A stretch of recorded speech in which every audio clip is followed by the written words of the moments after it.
सर्दियों की ठंडी शाम थी। नंदगढ़ गांव, जो पहाड़ों के बीच बसा हुआ था, बर्फ की चादर में लिपटा हुआ था। पूरा गांव शांति में डूबा हुआ था, सिवाय एक घर के। वह एक पुराना झोपड़ा था, जिसमें से हल्की सी रोशनी झलक रही थी। इस झोपड़े में एक बूढ़ी औरत सुमित्रा अकेली रहती थी। गांव के लोग उसे हमेशा अजीब मानते थे। कहा जाता था कि वह हवाओं से बातें करती थी। गांव के बाहर एक घना जंगल था, जिसे फुसफुसाते जंगल के नाम से जाना जाता था। गांव वाले सूरज ढलने के बाद उस जंगल की तरफ जाने से कतराते थे। ऐसा कहा जाता था कि वहाँ की हवाएं बातें करती थीं, और जो भी उनकी बातें सुन लेता वह कभी पहले जैसा नहीं रहता।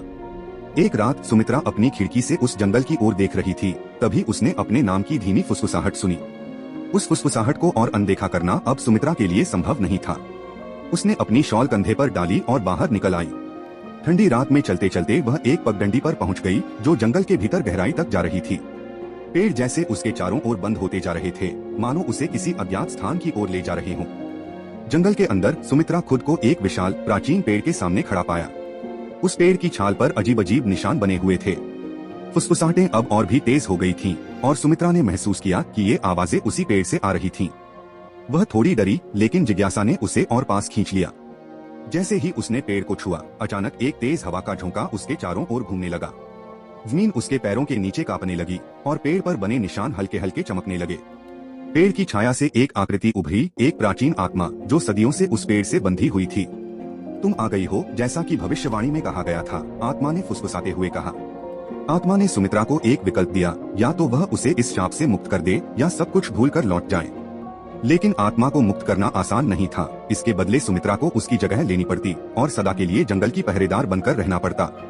सुमित्रा थोड़ी देर के लिए सोच में डूब गई। उसके मन में एक भयंकर संघर्ष चल रहा था। आखिरकार भारी मन से सुमित्रा ने अपना निर्णय लिया। वह किसी और आत्मा को अनंत पीड़ा में नहीं छोड़ सकती थी।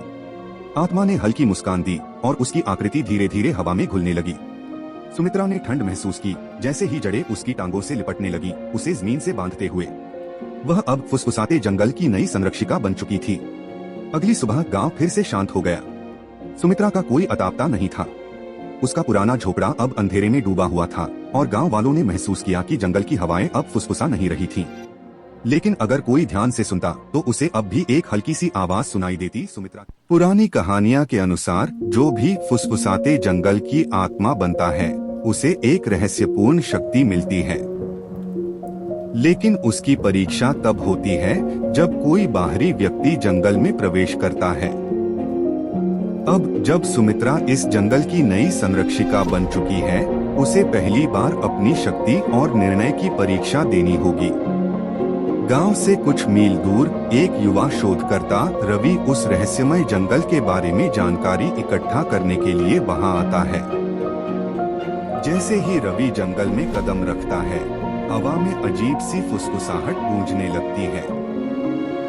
ये फुसफुसाहट पहले धीमी होती है, फिर धीरे धीरे तेज होती जाती है।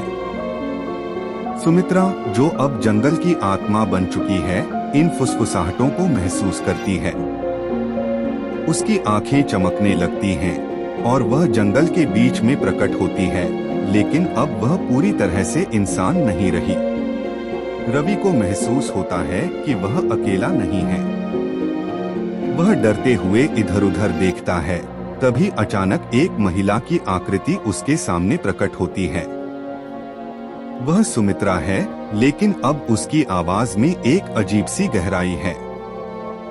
सुमित्रा धीरे धीरे बोलती है, तुम्हें यहाँ नहीं आना चाहिए था।